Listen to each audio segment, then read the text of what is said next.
Y la enseñanza en esta oportunidad se titula Escatología Personal.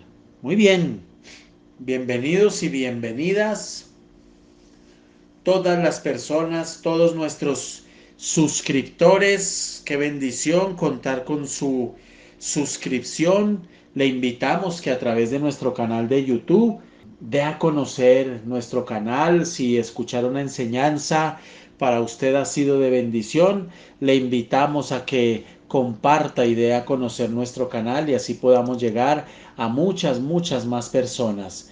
Bueno, muy bien, bendito sea Dios. Aquí vamos con esta enseñanza preciosa. Escatología personal. ¿Qué es lo que se conoce como escatología personal? Recordemos que la palabra escatología habla de acontecimientos futuros, los últimos acontecimientos futuros que están profetizados en la palabra de Dios. Muy bien. Y hoy vamos a hablar específicamente porque hablar de escatología personal es hablar de muchísimos temas. Específicamente vamos a hablar de la muerte y del estadio intermedio del alma. Recuerde, la palabra de Dios dice, deleítate a sí mismo en Jehová y Él concederá las peticiones de tu corazón. De tal forma que lo invitamos a deleitarse en el Señor el día de mañana en nuestra preciosa vigilia. Muy bien. Hablar de escatología personal es hablar de muchísimos temas, de muchos temas. Hablar de la muerte de los creyentes es escatología personal. Hablar de la futura resurrección de los creyentes es escatología personal. De la futura glorificación del creyente también es escatología personal. Pero hoy vamos a hablar específicamente de la muerte. Vamos a hacer una reflexión comentada y también vamos a hablar del estado intermedio si nos alcanza el tiempo. Si no, tenemos una preciosa vigilia donde vamos a tocar unos temas muy interesantes. Muy bien. Empezamos por decir que la muerte del creyente, no es un castigo de Dios. Generalmente nosotros asumimos la muerte de nuestros seres queridos, de nuestros hermanos en Cristo, como un castigo, y resulta que la muerte del creyente no es un castigo. El apóstol Pablo nos dice claramente en Romanos capítulo 8, versículo 1, ya no hay ninguna condenación para los que están en Cristo Jesús. Es decir, unidos a Cristo. Ya no hay ninguna condenación. Toda la pena de nuestros pecados ya ha sido pagada, mis amadas y mis amados. Toda, absolutamente toda. En consecuencia, aunque sabemos que los creyentes mueren, porque todos tenemos que morir, nosotros no debemos ver la muerte de los creyentes como un castigo de parte de Dios o como el resultado de una pena que se nos aplica por nuestros pecados. No. Es cierto que la paga del pecado es muerte. Eso es una verdad. Pero esa pena en el caso de los creyentes ya no aplica. No en términos de muerte física ni en términos de una muerte espiritual en cuanto a una separación eterna. No. Porque todo ha sido pagado por Cristo. Por consiguiente, nosotros tenemos que morir porque esa es la ley de la vida y así está establecido, que todos vamos a morir de una u otra manera. Alguien me preguntaba, ¿y entonces por qué tenemos que morir? ¿Por qué? Muy sencillo. La muerte es el resultado de vivir en un mundo caído que está bajo el pecado.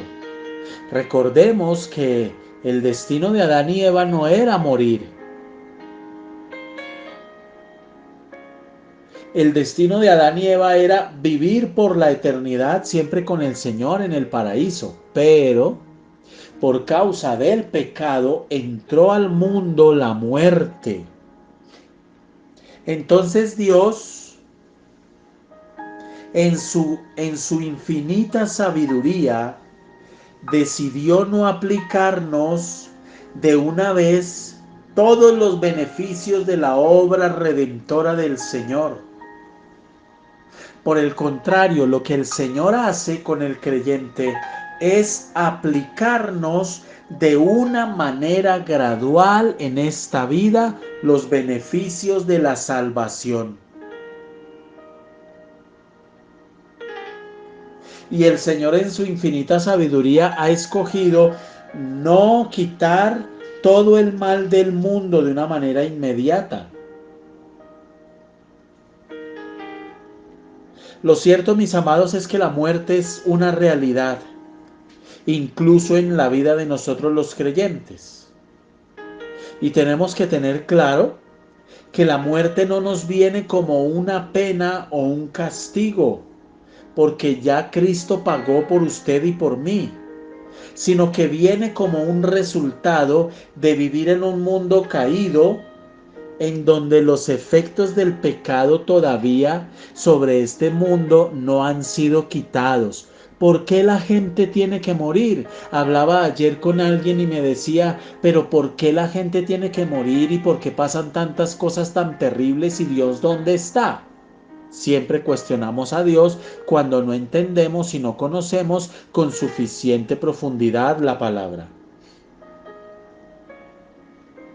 Y la respuesta es esa. Este mundo está todavía bajo los efectos del pecado y por eso dice la palabra que van a ser hechos nuevos, cielos nuevos y tierra nueva. Todo esto pasará. Entonces, literalmente, la caída de Adán y de Eva marcó un destino para cada uno de los seres humanos. Y bajo este mundo caído, por eso es que nosotros enfermamos, envejecemos, tenemos enfermedades, sufrimos lesiones, hay desastres naturales, porque la misma naturaleza por causa del pecado también fue alterada. Recordemos que Dios no hizo animales fieros, salvajes, asesinos, sino que entró el pecado a pervertir y alterar no solo al ser humano y su modo de vivir y su destino en esta tierra, sino que también alteró la genética de los animales y la naturaleza. Este mundo caído hace que la naturaleza brame, que por eso hay terremotos, alteraciones, etcétera. Y a eso le sumamos también la mano del ser humano alterando la naturaleza. Entonces, Dios usa la experiencia de la muerte para completar nuestro proceso de santificación. En toda nuestra vida cristiana, mis amados, nosotros sabemos que nunca vamos a tener que pagar ninguna pena por el pecado, porque fue Cristo quien ya los llevó a la cruz. Pero cuando nosotros sí experimentamos dolor, sufrimiento en esta vida, no debemos pensar que se debe a que Dios está castigándonos para hacernos daño. No. Muchas veces el sufrimiento es simplemente el resultado de vivir en este mundo caído. A veces, en otras ocasiones, se debe el dolor a que simplemente el Señor nos está disciplinando y está tratando con nosotros para nuestro bien, pero no porque nos odie. Pero en todo caso, nosotros debemos tener en cuenta lo que dice el libro de Romanos capítulo 8, versículo 28. Dios dispone todas las cosas para el bien de quienes lo aman y los que han sido llamados de acuerdo con su propósito. Todo nos ayuda para bien, aún los errores que cometemos, aún los pecados en los que caemos, aún las veces que hemos tropezado, todo Dios lo ayuda para bien. Aún el sueldo que ya no recibimos, el empleo que hemos perdido, la noticia desagradable que recibimos, la escasez que muchas veces vivimos, la abundancia, los logros, los fracasos, la salud, la enfermedad, la calumnia, la honra, todo, absolutamente todo nos ayuda para bien. Entonces entendamos que el sufrimiento simplemente es el resultado de vivir en un mundo caído, en pecado. En el mundo tendréis aflicción. Y el propósito positivo de la disciplina de Dios está plasmado de una manera muy clara en el libro de Hebreos, donde leemos capítulo 12, versículo 6. El Señor disciplina a los que ama. Dios lo hace para nuestro bien, a fin de que participemos en su santidad. Ciertamente, ninguna disciplina en el momento de recibirla parece agradable, sino más bien penosa. Sin embargo, después produce una cosecha de justicia y paz para quienes han sido entrenados por ella. Lo que tenemos y queremos aclarar en esta oportunidad es que la muerte del creyente no es un castigo, no hace parte de una disciplina, no hace parte de una sanción. Por el contrario, estoy hablando de la muerte del creyente. No se me pierda, del creyente. No toda disciplina tiene el fin de corregirnos de pecados que hemos cometido. Dios también permite la disciplina para fortalecernos. Lo común es encontrar gente que está viviendo una situación X o y se les dice, hermano, usted Dios lo está disciplinando, Dios está tratando con usted, Dios lo tiene en el taller del alfarero, y eso es común en nuestras vidas. Tenemos es que aprender a tener el discernimiento de saber exactamente qué es lo que yo estoy viviendo con el Señor y qué quiere Él de mí, para de esta manera disponerme. Pero Dios también permite, la gente dice, pero yo no estoy haciendo nada malo, pero yo me estoy portando bien, pero yo estoy obedeciendo, pero yo estoy atendiendo al consejo, a la guianza pastoral de la palabra, pastor, estoy sirviendo. ¿Por qué me vino esta disciplina? Sencillo, porque Dios también puede permitir disciplina en nuestras vidas para fortalecernos con el fin de que nosotros crezcamos en la capacidad de confiar en Él, en la capacidad de resistir el pecado, en la capacidad de mantenernos en la senda estrecha que lleva a vida eterna. Es ejercicio. Cuando en las fuerzas militares se cumple el tiempo de estar en un rango específico, dice la norma que usted debe ser llamado a un curso de ascenso. Y en ese curso de ascenso le toca a usted volver a hacer cualquier cantidad de ejercicio. En ese curso de ascenso le toca a usted volver literalmente al principio, a aprender muchas cosas básicas. La vida espiritual es también eso. Hay gente que se distrae muy fácil. Quieren consagrarse, pero le dan con facilidad el lugar a otras cosas. Quieren restauración económica, pero no honran a Dios.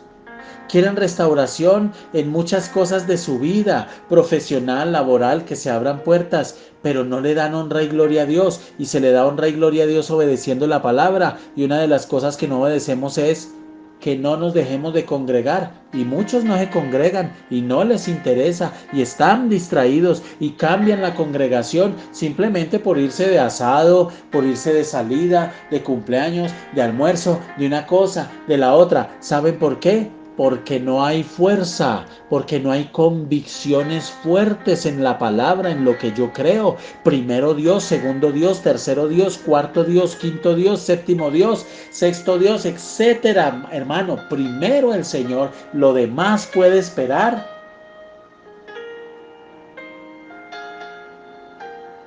Y esto que les estoy diciendo lo vemos claramente en la vida de Jesús. El mismo Señor Jesucristo nunca tuvo pecado, sin embargo, mediante el sufrimiento aprendió a obedecer. Oiga, Hebreos 5:8. Él fue perfeccionado mediante el sufrimiento. Hebreos 2:10. En consecuencia, nosotros, usted y yo, debemos entender y ver y asumir la adversidad y el sufrimiento que nos viene a la vida como algo que Dios nos envía para hacernos bien, fortaleciendo nuestra confianza en Él, nuestra obediencia en Él, y para aumentar nuestra capacidad de glorificar al Señor con nuestras vidas. Qué terronera de la gente cuando dicen en el trabajo, están echando gente. Y hoy hablaba con alguien que está en una angustia terrible. Y yo le dije, ¿y dónde está su confianza en Dios? No, yo confío. Pero es que de todas maneras, no, hermanito, escuche. Cuando hay verdadera y genuina confianza, cuando hay verdadera fe, no hay lugar para los peros. Punto. No hay lugar para los peros. Entonces nosotros debemos ver el envejecimiento. Nosotros debemos ver la debilidad, la enfermedad, como formas de disciplina que Dios nos permite atravesar con el objetivo de avanzar en ese proceso de santificación y de alcanzar cada día más la estatura de la plenitud de Cristo.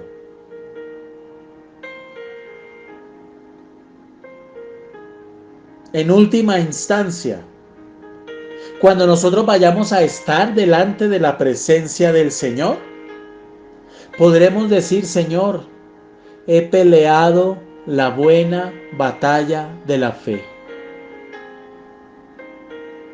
Y el reto que Jesús le entrega a la iglesia de Esmirna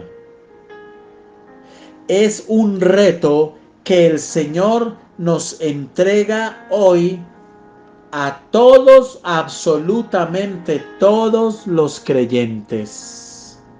Cuando le dice a la iglesia de Esmirna, sé fiel hasta la muerte.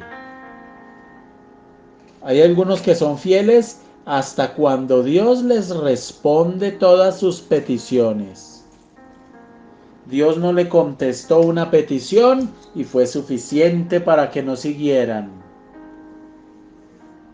Pelean con alguien que aman, se les daña el hogar, el trabajo, los despiden y es suficiente para seguir fieles hasta ahí y no más. Pero el Señor le dice a esta iglesia, sé fiel hasta la muerte. Y es lo que el Señor nos dice hoy, sea fiel hasta la muerte, mujer.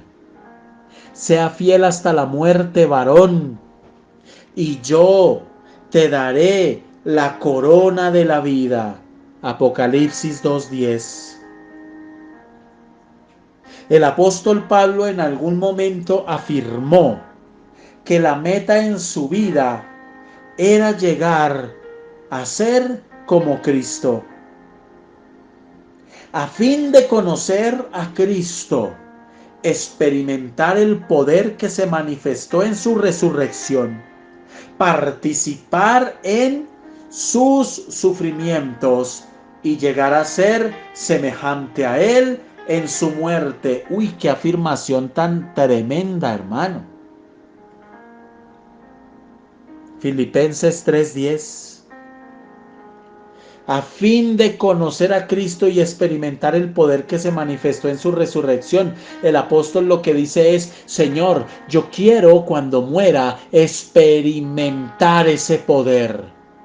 Yo quiero experimentar ese poder. Y si me toca participar de los sufrimientos que tú participaste, lo voy a hacer. Calumnia, injuria, escasez, persecución, miedo, peligro de muerte, etcétera. El problema es que al creyente, a esta generación de creyentes que tenemos hoy, se les ha transmitido, se les ha enseñado que el evangelio es éxito, que es un camino de rosas, sin espinas, que todo va a ser lindo, éxito, éxito, éxito.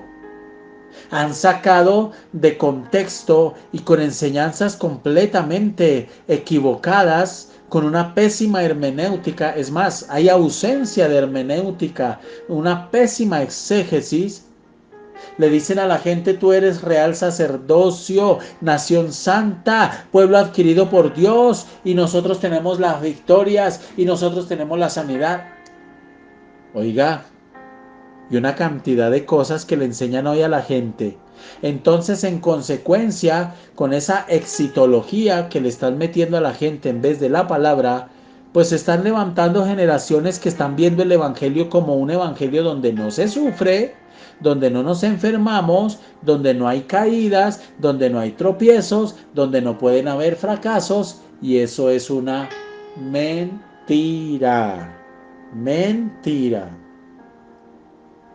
No por nada el Señor Jesús le dice a la iglesia de Esmirna, sé fiel hasta la muerte. Sé fiel hasta la muerte. Eso se le dice a alguien que va a pasar problemas. Entonces Pablo pensaba en la manera en que Cristo murió y él fijó una meta como meta, ejemplificar la misma característica en su vida cuando le llegara el tiempo de morir. Que en cualquier circunstancia que él se hallara, como lo hizo Cristo, él continuaría obedeciendo a Dios. Yo les voy a decir algo en esta oportunidad. Uno ve el caso de mucha gente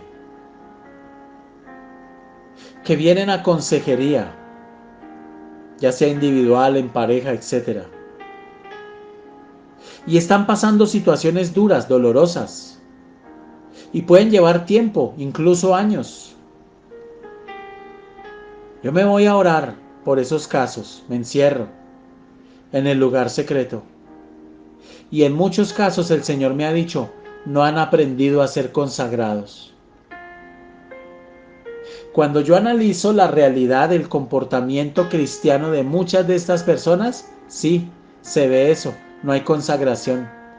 Se programa una vigilia, nunca aparecen, siempre hay una excusa, siempre hay una excusa. Con el congregarse no hay disciplina. Con el congregarse no hay disciplina. Entonces está la gente que, no, mañana vamos a ir a la iglesia, mañana sí, fijo, vamos. Y le entró una llamada a las 10 de la, oiga que si puede venir a almorzar, que es que mañana le vamos a partir una torta al niño.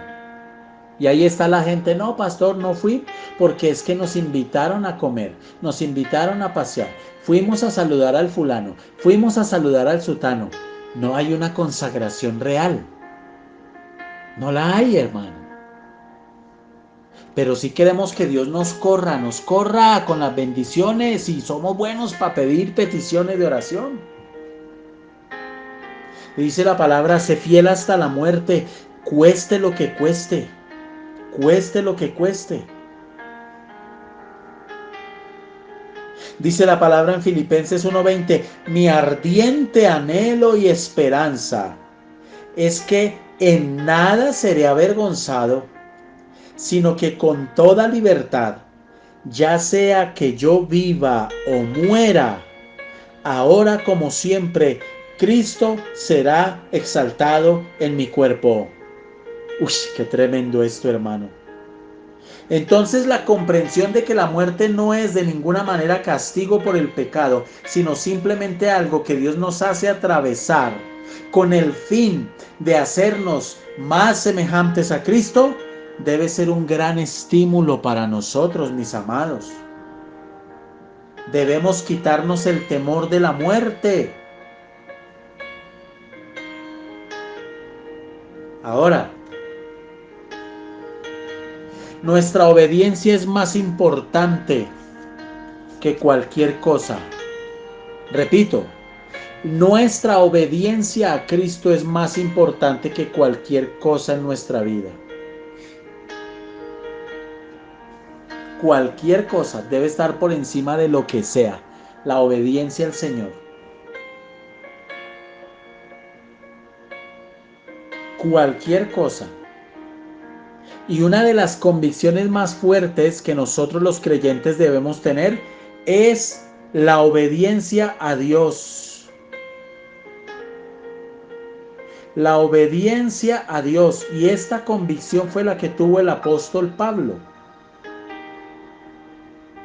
La obediencia a Dios. Y si Dios usa la experiencia de la muerte para ahondar y profundizar nuestra confianza en Él y fortalecer nuestra obediencia a Él, entonces tenemos que recordar que el objetivo del mundo es que usted se afane por preservar su vida física y su bienestar a todo costo. Pero el objetivo más alto del creyente no es ese, es obedecer a Cristo. Ese es el objetivo más alto que usted debe tener, una convicción que usted debe obedecer por encima de su esposo, mujer. Por encima de su esposo, porque hay mujeres creyentes que no se consagran por temor al esposo, porque se pone bravo, porque se disgusta, porque si no pelea. Hay mujeres que no se levantan en la madrugada a orar porque el esposo se pone bravo, que para qué se levanta, que le hace ruido, que no le calienta la cama. Y no se consagran. Usted tiene un ídolo, amiga mía. Le está poniendo por encima de Dios. Cuidado, no se lo tumbe el Señor. Porque Dios es bueno tumbando ídolos. Por esto el apóstol Pablo pudo decir, por el nombre del Señor Jesucristo estoy dispuesto no solo a ser atado, sino también a morir en Jerusalén. Por eso él le dice a los ancianos, considero que mi vida, los ancianos de Éfeso, considero que mi vida carece de valor para mí mismo, con tal de que termine mi carrera y lleve a cabo el servicio que me ha encomendado el Señor Jesús, que es el de dar testimonio del Evangelio, de la gracia de Dios. Estos son convicciones. Y fue esta convicción de que la obediencia a Dios es mucho más importante que la preservación de la vida, lo que le dio a Pablo el valor de volver a la ciudad de Listra. Recuerde que en Listra fue que Pablo fue apedreado y le dieron tan duro que pensaron que el hombre había muerto. Un hecho muy doloroso.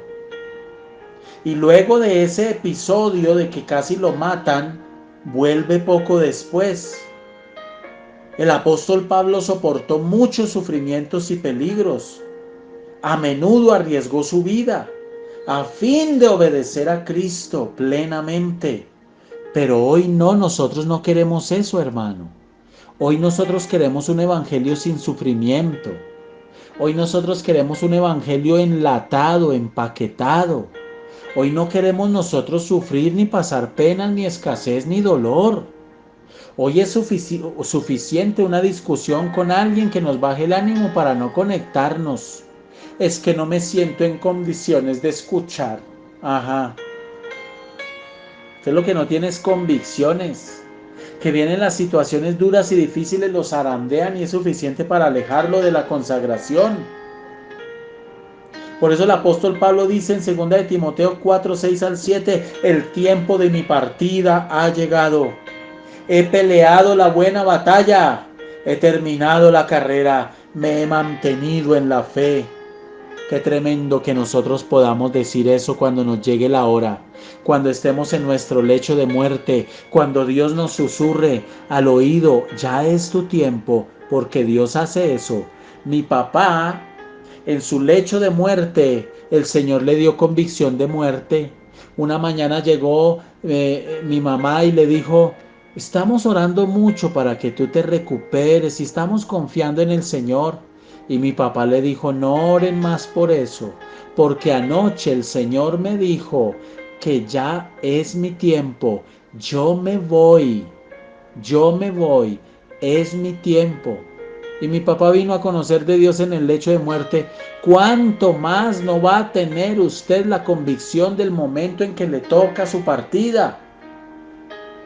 Y ojalá que en ese momento usted pueda decir, he peleado la buena batalla, he terminado la carrera, me he mantenido en la fe. Y con la misma convicción el apóstol fortaleció a los santos.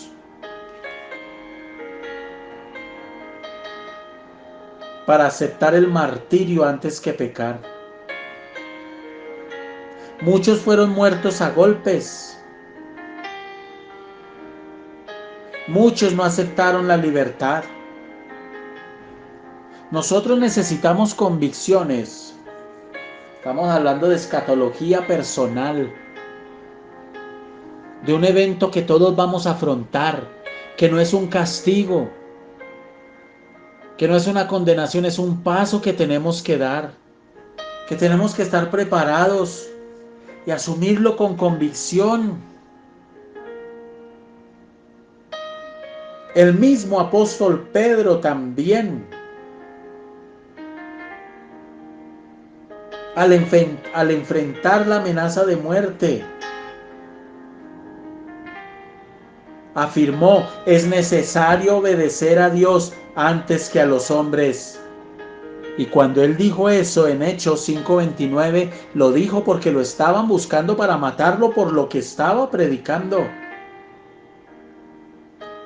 Y ese fue el punto del mandamiento de Cristo a la iglesia de Esmirna. Sé fiel hasta la muerte y yo te daré la corona de la vida por la eternidad.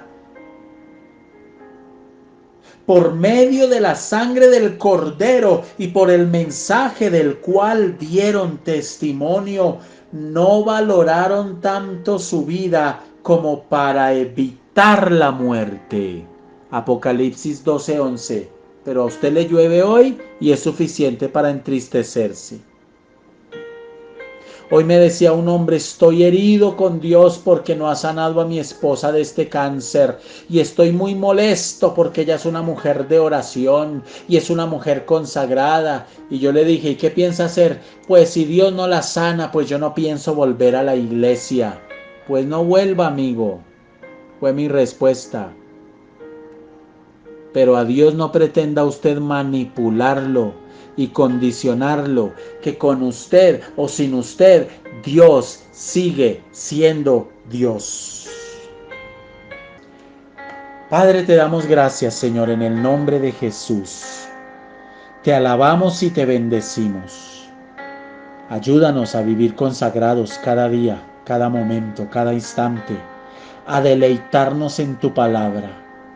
En el nombre de Jesús, a buscar primeramente el reino de Dios y su justicia. Lo demás vendrá por añadidura. Gracias, Señor. Amén y amén.